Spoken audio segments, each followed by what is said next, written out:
انا حاسس اني فاشل، حاسس اني شخص سيء. مش عارف لو كلامي ده هيفرق معاك قدام ولا لأ، بس الرسالة دي ليك.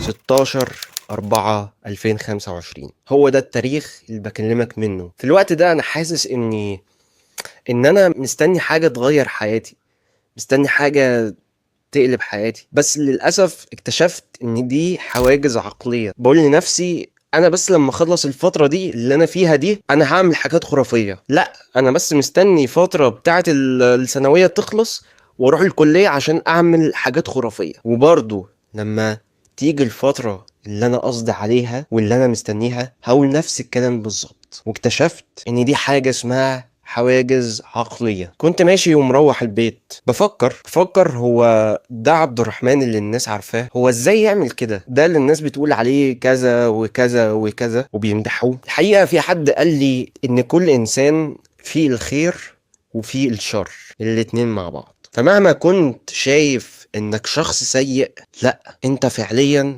مش شخص سيء. الحقيقة انت فيك اللي خير وفيك الشر. فكر في أسوأ شخص انت قابلته في حياتك، هتلاقيه في حاجة كويسة بيعملها في حياته. اعرف ده عشان ما تعاملش الناس بانهم لو عمل حاجة كويسة فده بيصب في حكمك عليه بانه شخص كويس، ولو عمل حاجة سيئة فده برضه بيصب في حكمك عليه بانه شخص سيء. يعني لو عمل حاجة كويسة الشخص ده طيب، لو عمل حاجة سيئة لا الشخص ده شرير. ودي مش حاجة حلوة، لان انت كده بتعامل الناس او دي معاملة الناس بطريقة سطحية. والانسان اعمق من كده بكتير. الانسان اعمق من انك بتشوفني ماشي في الشارع وبتشوف جزء من الثانية من حياتي. الإنسان أعمق من إنك تشوفني في محل معين ولا بتقدم لي خدمة معينة ولا تكون أنت العميل وبتشتكي. وحاجة كمان، ما تتوقعش نتائج مختلفة ومخرجات مختلفة بنفس المدخلات ونفس الوضع اللي انت عليه. اعتقد ان ده شيء منطقي. الحقيقة من المنطق انك لما تكون قاعد في البيت طول اليوم طبيعي مش هتتطور، طبيعي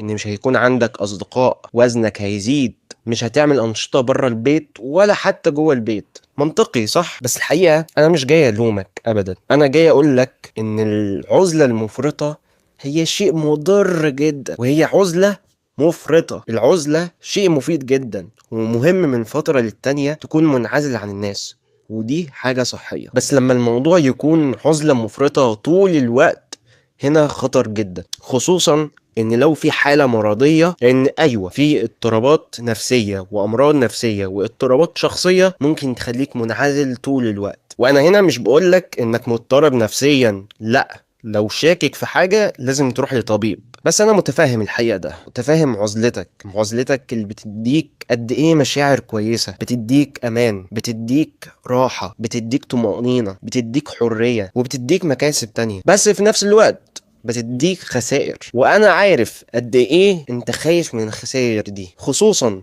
الخسائر على المدى البعيد، لان انت عارف النتيجة التراكمية انها حاجة خطيرة جدا، خصوصا لما تكون نتيجة سلبية. وفي النهاية انت شخص كويس، انت شخص شكلك مش وحش، انت مش شخص سيء، انت مش شخص فاشل، انت مش شخص عديم المسؤولية، انت زي ما انت. انا هفضل اقبلك زي ما انت بالظبط، مفيش اي تجميل، مفيش اي حكم، ومفيش اي جلد ذات. واشوفك الحلقة الجاية ان شاء الله.